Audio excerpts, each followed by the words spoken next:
The Detroit Lions and New York Giants kick off their joint practices starting tomorrow at Allen Park. So, what are a couple of things that you should be focused on once these practices get started? I'm going to help you out with a short list of things that I'm going to be focused on, and we're going to talk about it right now.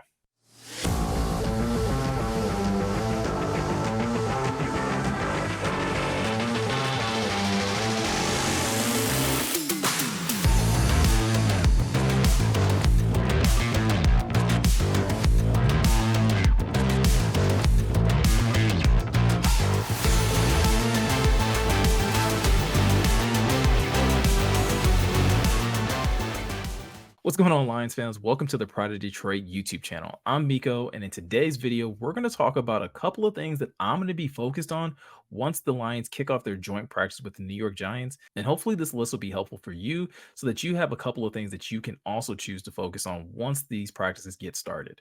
Now, as you guys know, I'll be doing training camp observations every day once the Lions and Giants kick off these joint practices. But there are a couple of things that I know I'm specifically going to be highlighting and wanting to focus on once these things kind of start happening. And one of the biggest things that I have my eye on once these practices get started is the defense, and specifically how the defense is able to remain consistent with the tempo and with the pace that they've already kind of set throughout training camp to this point. If you guys have been watching any of my training camp observations, one of the reoccurring themes through each of those videos, especially the last few, is how dominant the Lions defense has been when going up against the offense.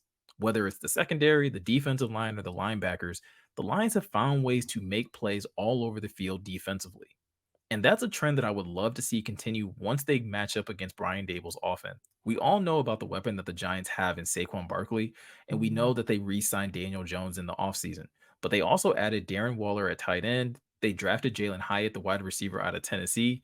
So they have a couple new weapons offensively, and it's going to be interesting to see how Dable employs them all once they line up against the Lions defense.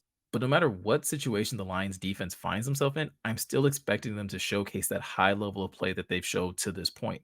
So whether they're playing in red zone or whether they're playing in various situations, regarding them marching down the entire field or whatever the case may be, I'm still expecting the defense to show up. We know that they won't be keeping score because obviously it's practice, but most of these players are not going to be lining up in the first preseason games. So this is the best work that the Lions defense is going to get against the Giants starting offense as well.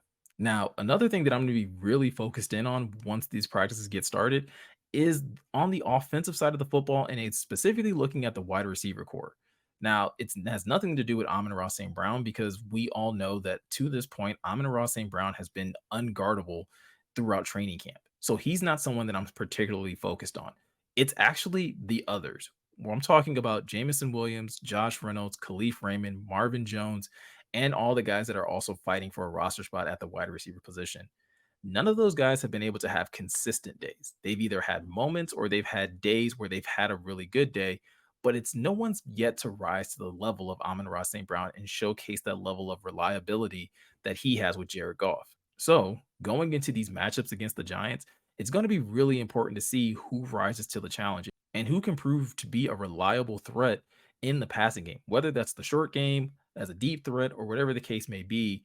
These wide receivers are definitely going to have to step up once they start going up against this Giants defense. I know many of us have kind of resigned ourselves to the fact that, like, hey, we have Sam Laporta, we have Jameer Gibbs, we have David Montgomery. The Lions don't need to rely heavily on their wide receiver core.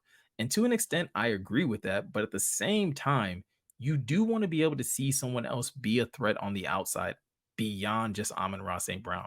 So again, whether that's Josh Reynolds or Jamison Williams or even Khalif Raymond, one of those guys, it would be really nice to see them step up in these joint practices. And so that's a reason why I'm going to be highly focused in on how well that group is performing in these matchups and what the offense is doing in order to find success in various situations that they find themselves in during these practices. Now, as for like specific matchups that I'm really excited for, I got to go from a big picture standpoint, and it has to be the Lions offensive line against the Giants starting defensive line.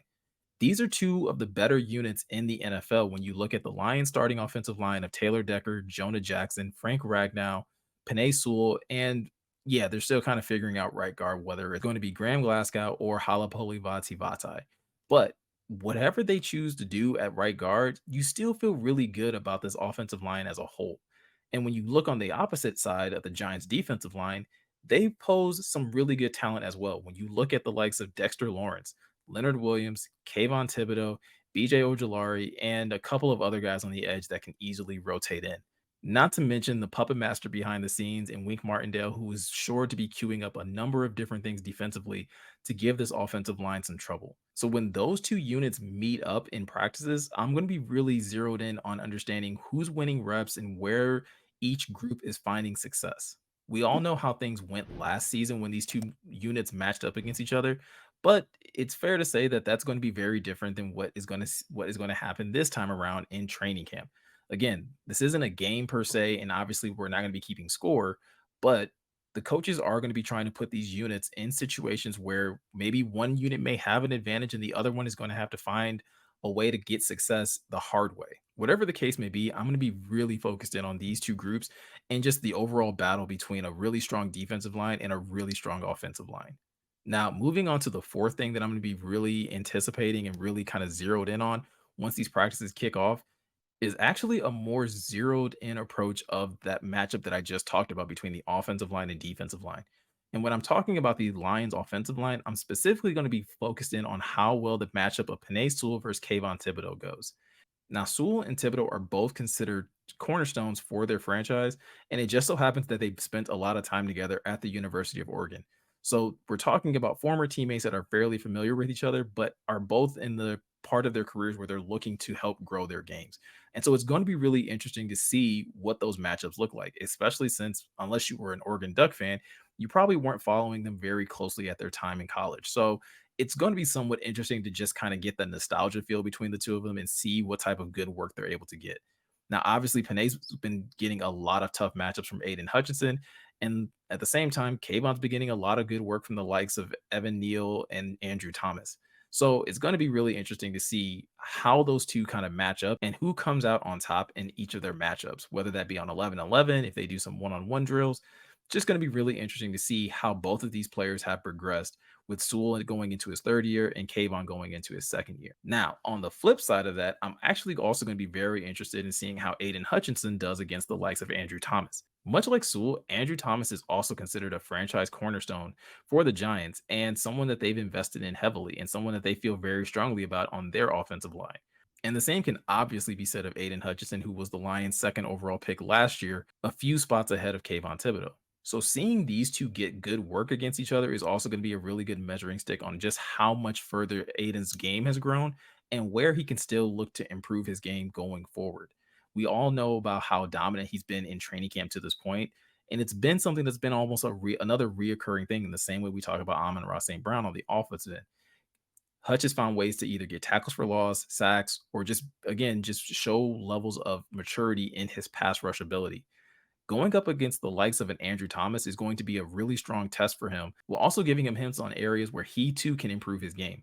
Now, unfortunately, he may not be able to work against Evan Neal, who is currently in concussion protocol, but even still, just being able to move across the defensive line and find different guys to line up against outside of his own offensive lineman should still prove to be a really strong test for Aiden as he continues to grow his game and build on the 9.5 sack season that he had last season. And one final matchup that I will have my eye on, and even though it's not a direct head to head, it's still just going to be interesting to see how well the likes of the quarterbacks compare to each other through these joint practices. Seeing how they each perform in team drills against their respective defenses is going to be a really interesting thing to keep on mind as well.